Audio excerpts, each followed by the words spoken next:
সৌরজগতে প্রাণ ধারণের একমাত্র উপযোগী গ্রহ আমাদের বাসস্থান পৃথিবী সম্পর্কে মজার কিছু তথ্য জানবো আজকের এই পর্বে। সৌরজগতে প্রায় সকল গ্রহ উপগ্রহের নামকরণ করা হয়েছে কোনো না কোনো রোমান বা গ্রিক দেবদেবীর নামে।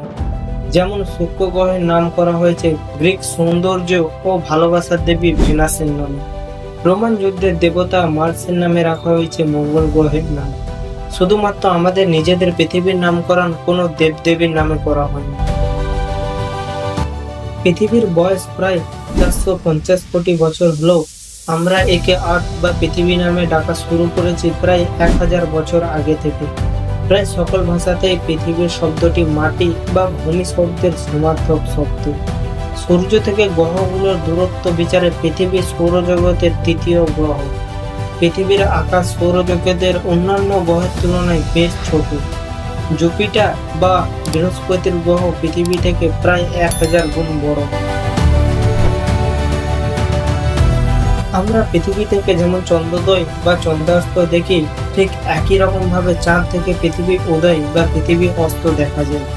অ্যাপোলো 8 নভোচারীরা চাঁদকে প্রদক্ষিণ করার সময় সর্বপ্রথম এই অপার্থিব দৃশ্য ক্যামেরা বন্দী করে।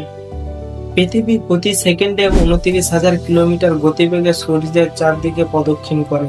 এই গতিতে ঢাকা থেকে টোকিও যেতে সময় লাগবে মাত্র 2 মিনিট। নভোচারীরা প্রথম মহাশূন্য থেকে পৃথিবীর দিকে তাকিয়ে এর নাম দেয় ব্লু প্ল্যানেট বা নীল গ্রহ।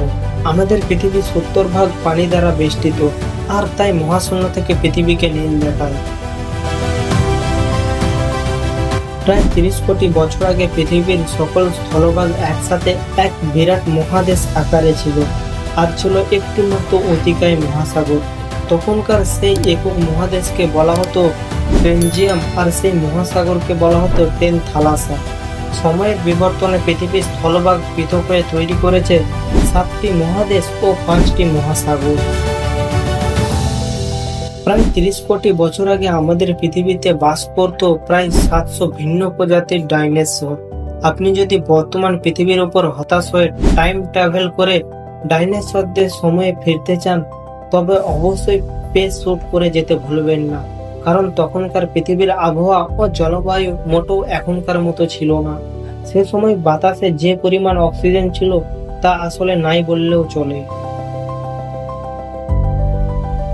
আমাদের সৌরজগতে অন্যান্য গ্রহের একাধিক প্রাকৃতিক উপগ্রহ ও চাঁদ আছে, শুধু আমাদের পৃথিবীর একটি মাত্র চাঁদ আছে। কিন্তু আসলে কি আমাদের পৃথিবীর চাঁদ একটি? পৃথিবীর সহকক্ষপথে 2টি গ্রহ পৃথিবীকে কেন্দ্র করে ঘুরছে। তারা কখনো পৃথিবীর কাছে আসে, আবার কখনো অনেক দূরে সরে যায়। এরা আকারে অনেক ছোট হওয়ার কারণে আমরা এদেরকে খালি চোখে দেখতে পাই না। এই 2টি গ্রহ আমাদের পৃথিবীর প্রাকৃতিক উপগ্রহ না হলেও এদেরকে চাঁদের ছোট ভাই বলা হয়।